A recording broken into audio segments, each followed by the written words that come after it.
Baha ikaze kuri channel ya 5 minutes of football, nk'uko nawe babyina channel izajya yibanda ku makuru y'i Burayi, yaba y'umukinnyi cyangwa se ikipe muri rusange mu minota mikeya itarenze 10 cyangwa se 5 bitewe n'amakuru ahari. Uyu munsi ni umunsi wa nyuma wa transfer ku mugabane w'i Burayi, ariko bitavuze ko isi yose iraba yafunze transfer, cyane ko muri Saudi Arabia Pro League bo baraba bakiyemerewe kugura abakinnyi ndetse no kubagurisha. Tudatinze reka duhere mu ikipe ya Manchester United, aho bivugwa ko uyu munsi yamaze kubisinyisha abakinnyi babiri aribo bamaze kuba basinya. Hari undi umwe utari wasinya ari we Sofiane Amrabat. Bivuga ko ejo mu ijoro ryashize ryo kuwa kane Manchester United yari yatanze bid ya mbere muri Fiorentina ya miliyoni 2 zo kumutira isezo, ariko hatanimo option yo kumugura, ariko Fiorentina ikavuga ati ntago tumutiza muri Manchester United kuri miliyoni 2, nta na option yo kumugurisha irimo. Ariko baza kugirana ibiganiro, Manchester United iza kugeza kuri miliyoni 10 zo kumutira isezo, harimo na option yo kuba bamugura mu gihe Manchester United yaba yashimye ibikorwa bya Sofiane Amrabat zirangiye, bakaba bamuzanye kuri miliyoni 10 zo gutira, ndetse bibaye bigenze neza, performance ze ziri hejuru, bamugurisha miliyoni 20 na add-on za miliyoni 2 muri rusange, bikaba miliyoni 32 zagenda kuri iyi deal ya Sofiane Amrabat. Bivugwa ko yamaze kuba akora medical test mu kigo kiri aho hafi yo mu Butaliyani. Icyo asigaje ni ukuza muri Manchester United bagasinya amasezerano, ndetse bakohereza no muri Fiorentina amafaranga, bakaba basinya dokima za nyuma. Ariko bivugwa ko ibiganiro byagenze neza bya Sofiane Amrabat yinjira muri Manchester United. Undi mukinnyi wamaze kuba yinjira we ni Sergio Reguilon uvuye mu ikipe ya Tottenham Hotspur, aho bagiye bamutiza mu ikipe ya Atletico Madrid n'izindi kipe, ariko nta performing neza ku rwego rwo hejuru. Ariko yari yaje muri Tottenham muri cya gihe cya Nuno Espirito Santo, igihe Pochettino yaramaze kugenda amukoresha kuri nimero 3, biza kugenda nabi kubera abatoza bagiye bahinduka, agenda avuye muri plan z'abatoza bamwe na bamwe, abandi bazamubonamo nk'aba Jose Mourinho, Antonio Conte n'abandi bagiye bacariye kugeza kuri Ange, ubwo yamwiretse ko atari muri projet ze, bakaba atarakinaga nta na match n'imwe season yari yatangira. Manchester United Ten Hag akaba yamubonyemo karite yumva ko izamufasha yaba mu kudefanda ndetse no kwataka nka nimero 3 mwiza kandi ukiri mutoya.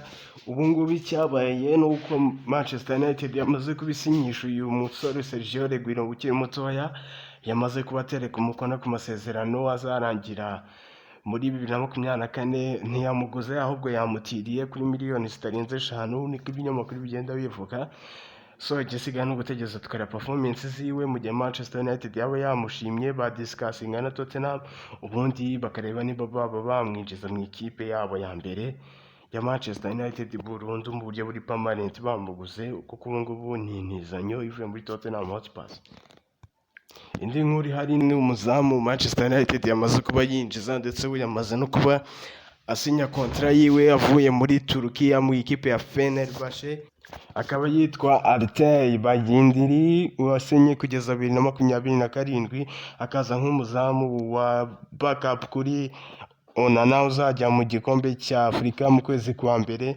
Manchester United ikabibona ko ari we musore waza gusimbura Onana mu gihe cyose yaba yaragiye mu gikombe cya Afurika, cyane ko bivugwa ko Manchester United yasinyishije Onana ititeguye ko yazajya mu ikipe ya Cameroon. Bavuga ko yari yarashwanye n'umutoza wa Cameroon, ariko bigasa nk'aho byahindutse kuko yamaze no kubahamagarwa n'ikipe ya Cameroon.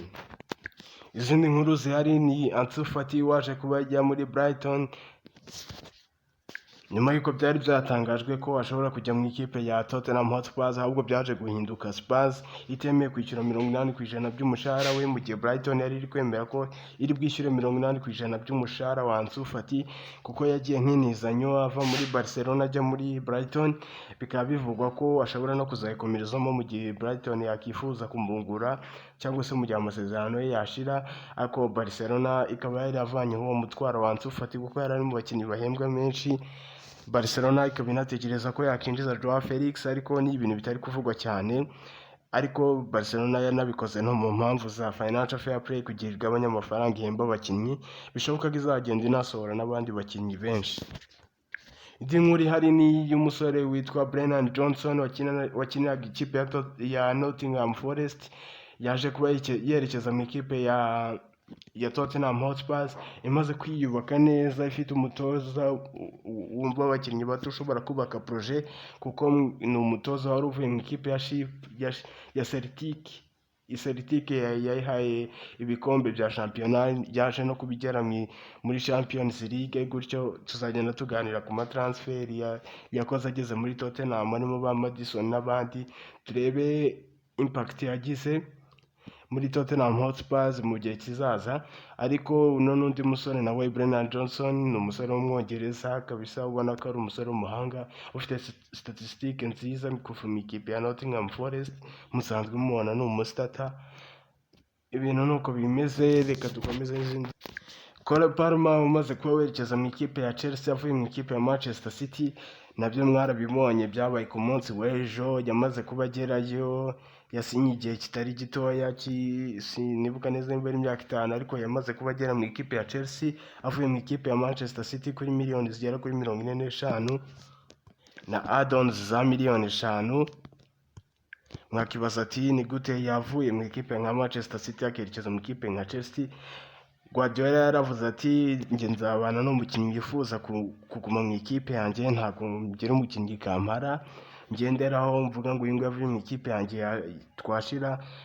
Akavuga ko nta mukinnyi uruta ekipe, umukinnyi wese yagenda ikipe igakomeza ikabaho. Kandi Cole Palmer nawe yaravugaga ati simbona umwanya uhagije wo gukina mu ikipe ya Manchester City, nicyo gihe cyane cyo kugenda ahantu nkigaragaza kandi bampereza amafaranga menshi, cyane ko yari avuye muri ikipe ya Academy nta mafaranga menshi bamuhereza. Akaba yagiye mu ikipe ya Chelsea kuri izo miliyoni 45. Manchester City nayo bikaba bivugwa kuri bwinjize Matheus Nunes umaze kuba ageramo kuri deal ya miliyoni 60, bigateganya ko ari buze kuba asinya amasezerano vuba hano kuko yamaze kuba anakora medical test. Indi deal hano ni Robbie Holding wagiye mu ikipe ya Crystal Palace nyuma yo kwanga kujya mu ikipe zamushakaga nka za Sevilla zo muri La Liga, akihitiramo kujya mu ikipe ya Crystal Palace, avuga ko ashobora kwerekana urwego rwiwe, avuga ko Mikel Arteta atamuhaye umwanya uhagije, yamufashe nk'umusimbura w'abasimbura. We akaba yahisemo kwigira mu ikipe ya Crystal Palace ava mu ikipe ya Arsenal. Rob Holding. Kandi gakuru gahari nuko Rasmus Hojlund umusore wa Manchester United nimero 9 baguze kuri miliyoni 70 ava muri Atlanta, yamaze kuba atangira imyitozo, ndetse Ten Hag yatangaje ko kuri match ya Arsenal azaba hari, ashobora kuza muri 18 asimbura. Sinzi neza niba azabanzamo, namahitamo y'umutoza bitewe n'ibyo azaba yakoze mu myitozo. Ijyanye no gutegereza tukareba ikiri buze kuba kuri uyu munsi wa nyuma wa transfer. Haracyana amadiri menshi. Sofiane Amrabat yari yagera muri Manchester United, niyo deal ubona kiri gushininga, ndetse bikaba bivugwa ko na Mohamed Salah n'amakipe yo muri Saudi Arabia ari kugenda amuhamagara. Kandi Mohamed Salah we yagaragaje ko ashobora kuba atishimiye kuba ari muri Liverpool, ndetse n'ukuntu afashwe muri Liverpool kuko ni umusore usigaye usimbura cyane kandi akiramanta, kandi ukabona ko imyaka yigeze no hejuru, kujya mu barabu bagenzi ukabona ko ntacyo biba bimutwaye. Nayo ishobora kuba ari deal buze gushokinga muri ano masaha ya transfer. Turagenda tubagezaho 5 kuri 5 izindi transfer ziri bube.